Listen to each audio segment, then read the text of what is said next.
What's up, everybody? Welcome to HipHop Biographics, and on this channel, we cover hip-hop legends, figures, and also forgotten moments in hip-hop. Today, we will be discussing Master P. Percy Robert Miller, better known as Master P, born April 29, 1967, in New Orleans, Louisiana. Miller grew up in his grandparents' home in New Orleans, Louisiana with his siblings. During Miller's teen years, he grew up in the crime-infested neighborhood known as the Cali Oak Projects with 4 other siblings, where he once caused we had a house full of people and an empty refrigerator. But Miller wouldn't become a victim of his impoverished upbringing. At 10 years old, Master P would sell popcorn outside the Superdome while also cutting grass and recycling cans. Not only was Master P an entrepreneur, but during his high school years, he also became a star athlete, averaging 25 points a game and 10 assists a game, earning himself an athletic scholarship to the University of Houston. Unfortunately, during a practice before a game, Master P would end up falling and tearing his ACL.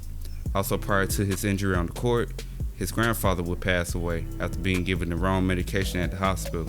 Master P family would sue the hospital and would be awarded a settlement in a malpractice lawsuit in which Master P was given $10,000 in. With only a couple years of college and his basketball career cut short, Master P would go on to open No Limit Records in Richmond, California. Master P would be able to put his couple years of business classes to use when he opened his first record store, No Limit Records, in 1990 in Richmond, California, where his wife's moms were living at the time. During his time owning a record store, he realized that the hip-hop community had a yearning for more of a raw, gritty rap sound that was closer to the streets, a sound which the record labels at the time was not interested in endorsing. The realization prompted Miller to move on from the record store business to starting his own record label company known as the No Limit Record Label in 1994.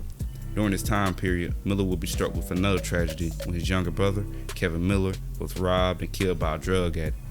Master P contributed the tragic situation to be one of the reasons he walked away from the street life. He was quoted to say, "It's a wake-up call to realize you can lose something as precious as life so easily." Master P would start working with the legendary Bay producer Kenneth Franklin, better known as K-Lou, to release his first song, Mind of a Psychopath. Mind of a Psychopath did not come with much success in the West Coast hip-hop scene, but this did not dissuade Master P. After the death of his brother and the beginning of a new career, Master P relocated his label to New Orleans in 1994. After the label's move, Percy began working on his own career. His first debut album, The Ghetto Was Trying to Kill Me, sold over 100,000 copies.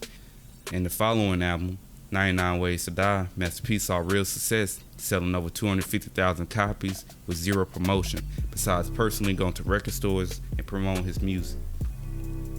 Also, while back in New Orleans, Master P was scouting for new local talent to add to his label. This new local talent would consist of Mystical, Mia S, Cali G, and Chili Powder. Another artist Master P was able to acquire was Snoop Dogg. Snoop Dogg during this time was departing from his former record label, Death Row Records, after a disagreement with that label head, Suge Knight. Also around this time period, Master P would sign his first distribution deal with Priority Records. This was a massive accomplishment for Master P, since at the time, no other artist was able to ink a deal that consisted of being an 80-20 split, while also maintaining their masters.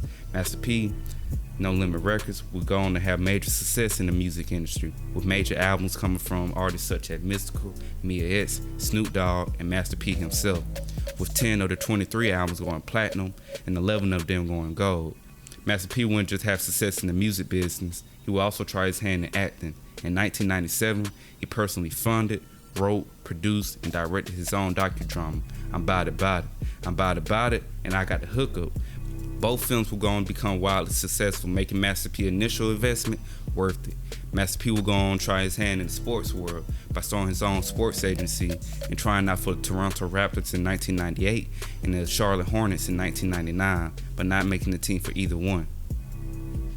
Master P today still hard at work. Hasn't slowed down since his nearly 30 years of opening his first record store in Richmond, California. The 54-year-old today has written a book called Guaranteed Success. He's also opened his own Foot Locker and currently working on a $2.4 billion deal with Reebok. Miller also has his sights on owning his own HBCU college.